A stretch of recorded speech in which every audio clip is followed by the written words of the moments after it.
Bismillahirrahmanirrahim. Assalamualaikum warahmatullahi wabarakatuh. Saya Musrifatul Hasanah. Di sini akan menjelaskan tentang motivasi.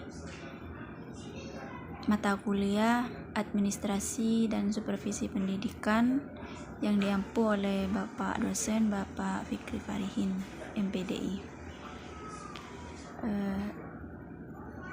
Motivasi berasal dari kata Latin yaitu mover yang berarti bergerak, yang dimaksudkan sebagai bergerak untuk maju.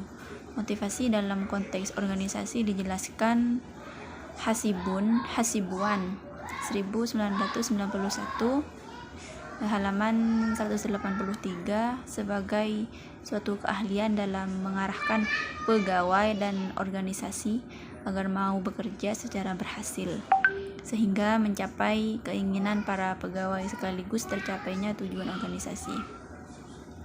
Dalam pengertian ini nampak peran pemimpin yang memberikan dorongan kepada bawahan agar mau bekerja dengan sukses dengan menerapkan teknik-teknik motivasi yang efektif.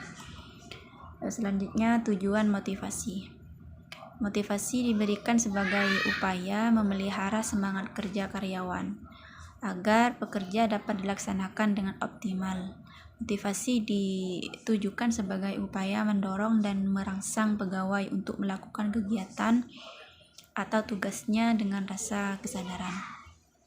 Sebagai upaya motivasi, pemimpin dapat melakukan kegiatan untuk meningkatkan kegairahan, kedisiplinan, kesejahteraan, prestasi moral kerja, tanggung jawab terhadap tugas-tugas maupun produktivitas dan efisiensi pegawai.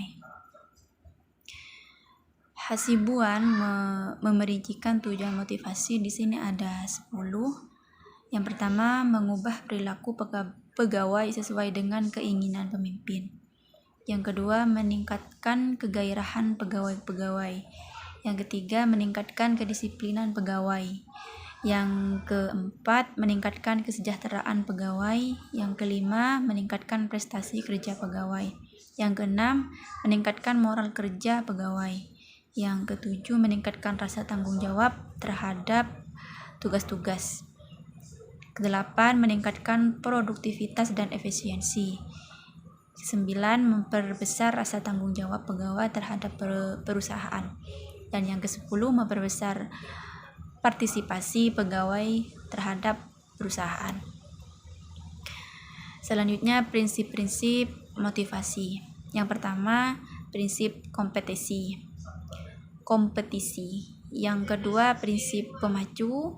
Yang ketiga, prinsip ganjaran dan hukuman. Keempat, prinsip kejelasan dan kedekatan. Yang kelima, prinsip pemahaman hasil. Yang keenam, prinsip pengembangan minat. Yang ketujuh, prinsip lingkungan yang kondusif. Yang kedelapan, prinsip keteladanan. Selanjutnya tentang jenis-jenis motivasi. Nah, di sini ada 2 jenis motivasi. Yang pertama, motivasi intrinsik.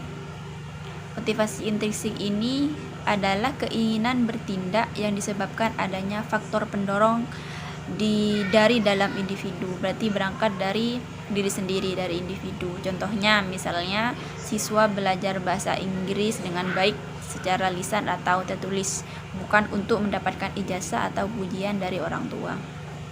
Yang kedua, motivasi ekstrinsik, yaitu materi yang keberadaannya disebabkan karena pengaruh rangsangan dari luar, dari luar, bukan dari individu.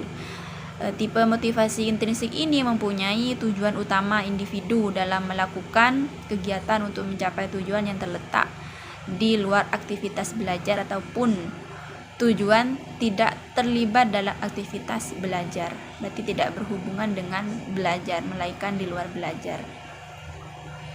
Selanjutnya, teori motivasi. Di sini ada dua teori. Yang pertama, teori motivasi ekspektasi. Yang kedua, teori motivasi Patton. Penjelasan selanjutnya tentang faktor-faktor motivasi. Nah, di sini ada beberapa faktor-faktor yang ada dalam motivasi yang dijelaskan oleh Sukarna sebagai berikut. Yang pertama, kebutuhan-kebutuhan manusia atau human want. Apa saja yang dibutuhkan oleh manusia. Yang kedua, kebutuhan hubungan atau communication. Yang ketiga, kepemimpinan atau leadership, pemimpin. Yang keempat, perangsang atau respon. Yang kelima, supervise atau supervision. Yang keenam, sikap dan semangat, attitude atau moral. Yang ketujuh, disiplin atau disiplin. Teknik-teknik motivasi.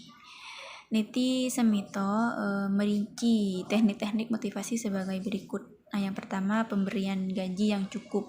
Yang kedua, memperhatikan kebutuhan sosial. Yang ketiga, sesekali menciptakan suasana santai. Yang keempat, memperhatikan harga diri. Yang kelima, menempatkan karyawan pada posisi yang tepat. Yang kelima, memberikan kesempatan untuk maju. Dan yang keenam, memperhatikan perasaan aman para pegawainya untuk menghadapi masa depan. Jadi kesimpulannya di sini bahwasannya motivasi adalah daya upaya yang mendorong seseorang untuk melakukan sesuatu, atau motif dapat dikatakan sebagai daya penggerak dari dalam diri subjek untuk melakukan aktivitas tertentu demi mencapai suatu tujuan. Adapun tujuan dari motivasi tersebut untuk mengubah perilaku pegawai sesuai dengan keinginan pemimpin. Nah, mungkin hanya ini saja yang bisa saya jelaskan terkait tentang motivasi. Kurang lebihnya mohon maaf yang sebesar-besarnya. Wassalamualaikum warahmatullahi wabarakatuh.